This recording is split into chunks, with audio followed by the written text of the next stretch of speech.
Խոսափողի մոտ Աթիրա Իսրաֆիլն է։ Այժմ ձեր ուշադրության ենք ներկայացնում լուրեր Ադրբեջանից։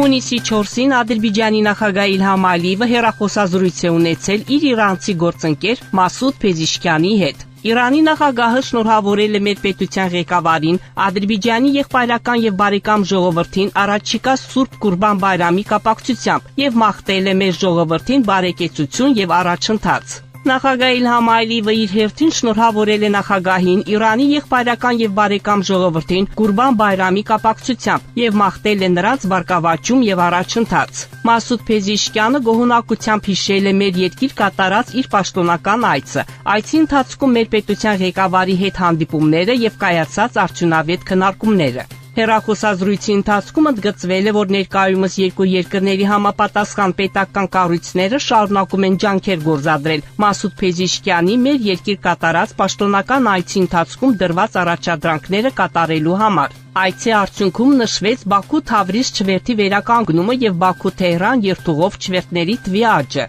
Վստահություն հայտնվեց, որ դա դրական ազդեցություն կունենա մեր ժողովրդների միջև շփումների ակտիվացման վրա։ Կովկասի մուսուլմանների վարչության նախագահ Շեյխուլ Իսլամ Ալաշքյուր Փաշազադեն շնորհավորել է Ադրբեջանի ժողովրդին Գուրբանի տոնի կապակցությամբ։ Շնորհավորանքներում ասվում է, որ այս նշանակալի տոնը նշել է Ադրբեջանի տարածքային ամբողջականության եւ ինքնիշխանության վերականգնման, մեր երկրի դրոշի, Խանքենդի, Ասկերան, Խոջալու վերադարձի, Շուշայի, Աղդամի եւ Զանգիլանի մզկիթների մինարետներից ազանի հնչելու համար հպարտության առիթ է։ Ներկայիս տոնը, ինչպես նշված է Ավագանու ֆեթվայում, ընդգծում է լուսնային հիջրեական օրացույցով Զուլհիջա ամսվա 10-րդ օրը, որը համապատասխանում է Գրիգորյան օրացույցով հունիսի 6-ին։ Ադրբեջանի նախագահի օգնական Հիկմեթ Հաջիևը հանդիպել է Սկանդինավյան եւ Բալտյան երկրների ներկայացուցիչների հետ։ Նա համապատասխան հրապարակումը տարածել է X սոցիալական ցանցի իր էջում։ Մենք շատ արդյունավետ երկխոսություն ունեցանք գլոբալ եւ տարածաշրջանային հարցերի, ինչպես նաեւ երկկողմ օրակարգի շուրջ։ Կան լայն հնարավորություններ եւ փոխադարձ հետաքրքրություն մեր համագործակցությունը զարգացնելու տարբեր ոլորտներում, նշել է Հաջիևը։ Կայացել է Ադրբեջանի եւ Հայաստանի անհետ կորած անձանց հարցերով պետական հանձնաժողովների ներկայացուցիչների հերթական հանդիպումը։ Հանդիպման ընթացքում կողմերը քննարկել են հակամարտության ընթացքում անհետ կորած անձանց ճակատագրի պարզաբանման հետ կապված մարդասիրական հարցեր։ Գերատեսչությունների ներկայացուցիչները դիտարկել են տեղեկատվության փոխանակման հնարավորությունը եւ օրոնողական աշխատանքների համակարգման հարցերը։ Կողմերը նաև ընդգծել են մարդասիրական ոլորտում երկխոսության շարունակականության կարևորությունը եւ հետագա շփումների պատրաստակամություն հայտնել ի շահ անհետ կորած անձանց ընտանիքների։ Ադրբեջանի Հանրապետության Պաշտպանության նախարարության եւ ՆԱՏՕ-ի միջև 2025 թվականի անհատական գործընկերության համագործակցության ծրագրի համաձայն Բրունսոմում գտնվող ՆԱՏՕ-ի Միացյալ ուժերի հրամանատարության շարժական ուսումնական խմբի մասնակցությամբ անցկացվում է գործողության պլանավորման գործընթաց թեմայով տրեյնինգ։ Ազգային պաշտպանության համալսարանի ռազմական խաղերի կենտրոնում անցկացվող տրեյնինգի ընթացքում կազմակերպվում են տեսական եւ գործնական պարապմունքներ ՆԱՏՕ-ի գործողությունների պլանավորման եւ կառավարման, ինչպես նաեւ այլ թեմաների վերաբերյալ։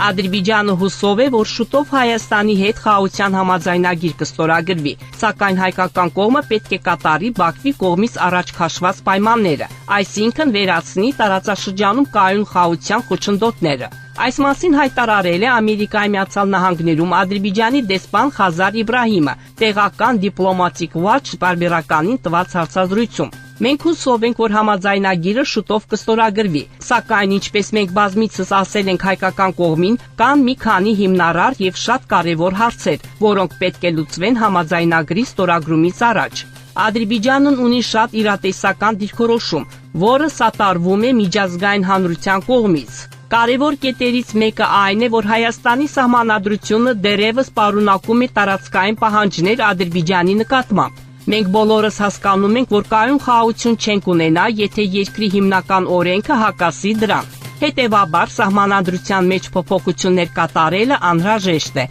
ասել է դիվանագետը։ Հայաստանում ձերբակալվել է քաղաքացի, որն ատրճանակ էր ուղղել ադրբեջանցի զինծառայողների ուղղությամբ։ Այս մասին հայտնում են հայկական զանգվածային լրատվամիջոցները։ Լրատվամիջոցների հաղորդագրությունների համաձայն մի քանի շաբաթ առաջ Գյորուս քաղաքի ոստիկանության բաժինը ազդանշան է ստացել այն մասին, որ Դղ համայնքի վարչական տարածքում գտնվող սահմանին Նիսան ավտոմեքենայի վարորդը ատրճանակ է ուղղել ադրբեջանցի զինվորների ուղղությամբ։ Օպերատիվ ստուգումից հետո ոստիկանությունը Գյորուսում ձերբակալել է 3 տղամարդու եւ տարել բաժին՝ 32-ամյա, 45-ամյա եւ 21-ամյա։ Առավոտ ամի հարցմանի պատասխան Հայաստանի քննչական կոմիտեն հայտնել է, որ Հայաստանի ՆԳՆ-ի հասարակական ոստիկանության գլխավոր վարչությունից Գյորուսու ոստիկանության բաժանմունքից ստացված հաղորդագրության հիման վրա Հայաստանի քննչական կոմիտեի Սյունիքի մարզային քննչական վարչությունում հարուցվել է քրեական գործ, նշված դեպքի փաստով եւ կատարվում է նախաքննություն։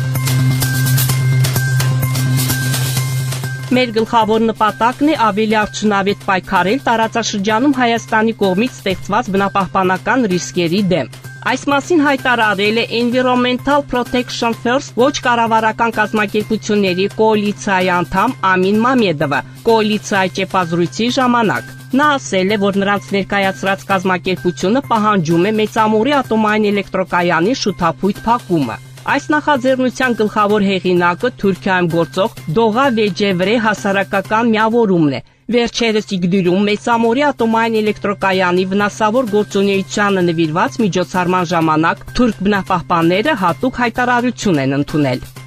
Դուք Բաքվից լսեցիք Ադրբեջանի ձայնը միջազգային ռադիոկայանի հայկական ծառայության վերջին լուրերը։ Մեր ունկնդիրներին հիշեցնում ենք, որ դուք հնարավորություն ունեք ձեր հարցերն ու առաջարկություններն ուղարկել մեր էլեկտրոնային փոստարկղ azradio@mail.ru։ Մեկ անգամ եւս կրկնում ենք մեր հասցեն azradio@mail.ru։ Սպասում ենք ձեր նամակների։